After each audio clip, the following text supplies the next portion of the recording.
মুখ্যমন্ত্ৰী হিমন্ত বিশ্ব শৰ্মা ডাঙৰীয়াই এক চিকুটো আপুনি কোৱা কথাখিনি আমি উল্লেখ কৰাই নাই সৰ্বসাধাৰণৰ পৰা টেক্স ল'ব বুলি আমি কোৱাই নাই আমি মাত্ৰ হেডলাইনটো কৰিছিলোঁ তাতে আপোনাৰ গাত বিচাই ডকাইত ডাকিছে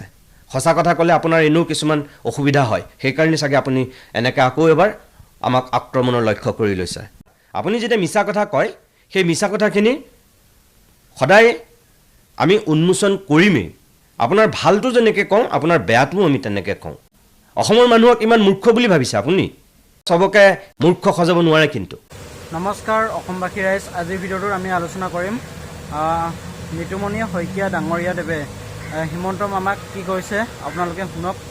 কিয় গালি দিছে হিমন্ত মামাক হিমন্তই মিছলীয়া বুলি কৈ কিয় গালি দিছে আপোনালোকে শুনক আৰু জুবিনদাৰ ন্যায় দিব পৰা নাই এতিয়ালৈকে নিতুমণি শইকীয়া ডাঙৰীয়াৰ মুখেৰে শুনক ভিডিঅ'টো চাওক শেষলৈকে কি কৈছে আৰু আমাৰ জুবিনদাৰ ন্যায়ৰ সম্পৰ্কে এই ভিডিঅ'টোত কি কৈছে দুগৰাকী বাইদেউ তো আপোনালোকে চাওক এই ভিডিঅ'টো শেষলৈকে হিমন্ত বিশ্ব শৰ্মা ডাঙৰীয়া যিধৰণে কটাক্ষ কৰিছে মোৰ দৃষ্টিগোচৰ হৈছে ইয়াৰ পূৰ্বেও তেওঁ যোৱা সপ্তাহতো তেওঁ কিছু কটাক্ষ কৰিছিল মই একো কোৱা নাছিলোঁ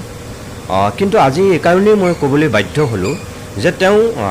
সত্য উন্মোচন কৰা বুলি ক'বলৈ গৈ নিজে গোকাত মিছা কথা মাতিছে সেইকাৰণে মই ক'ব বিচাৰিছোঁ আপোনাৰ পূৰ্বৰ কথাখিনিও আপোনাৰ দি দিছে আপুনি যেতিয়া তাৰ পৰা অকল বাছ আৰু ট্ৰাকৰ পৰা লোৱা হ'ব বুলি যিখিনি কথা কৈছিল এক চিকুটো আপুনি কোৱা কথাখিনি আমি উল্লেখ কৰাই নাই সৰ্বসাধাৰণৰ পৰা টেক্স ল'ব বুলি আমি কোৱাই নাই আমি মাত্ৰ হেডলাইনটো কৰিছিলোঁ তাতে আপোনাৰ গাত বিচাই ডকাইত ডাকিছে সঁচা কথা ক'লে আপোনাৰ এনেও কিছুমান অসুবিধা হয় সেইকাৰণে চাগে আপুনি এনেকৈ আকৌ এবাৰ আমাক আক্ৰমণৰ লক্ষ্য কৰি লৈছে একো নাই আপোনাক শুভেচ্ছা থাকিল আপুনি এনেকৈ আৰু মিছা কথা কৈ কৈ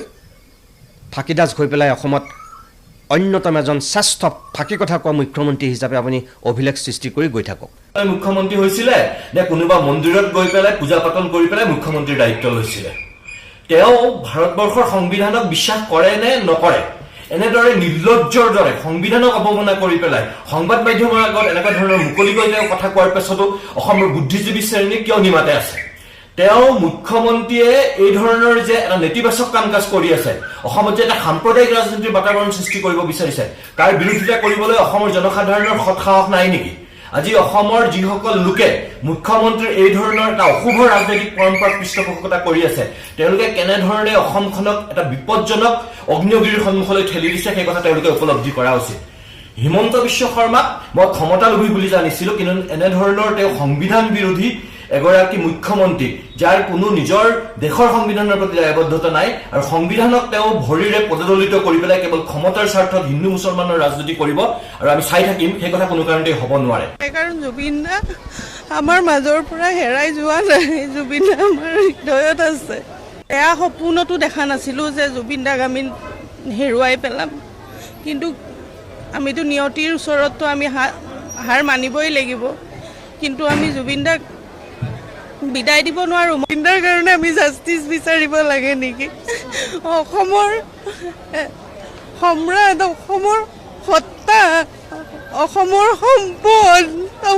সম্পদৰ কাৰণে আমি জাষ্টিচ বিচাৰিব লাগে নিবিচাৰো জাষ্টিচ আমাক জাষ্টিচ দিব লাগিব ৰাজনীতি নচলিব জুবিন দা আমাৰ জুবিন দা সদায় জুবিন দা হৈ থাকিব লাগিব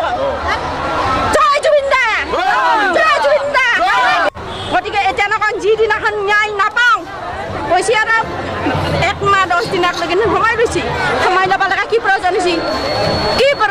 নৰা বিকাশ ক্ষেত্ৰৰ কাৰণে সেইকাৰণে আমাক ন্যায় দিবই লাগিব আৰু যদি আমাক ন্যায় দিব নোৱাৰে তেতিয়াহ'লে কি হ'ব যেনেকৈ ইয়াত জুই জ্বলাই দিছিল নেপালত যেনেকৈ জুই জ্বলাই দিছিল সেনে অৱস্থা হৈ যাব লাগিব সেনে অৱস্থা হ'বই লাগিব জয় জুবিন দা জয় জুবিন দা মুখ্যমন্ত্ৰীয়ে ফেচবুক যোগে কৈছে যে ইতিমধ্যে ন্যায় দিয়া হৈছে কি ক'ব এতিয়া মুখ্যমন্ত্ৰীয়ে কৈছে ন্যায় দিছে কিন্তু ৰাজ্য আমি ন্যায় পোৱা নাই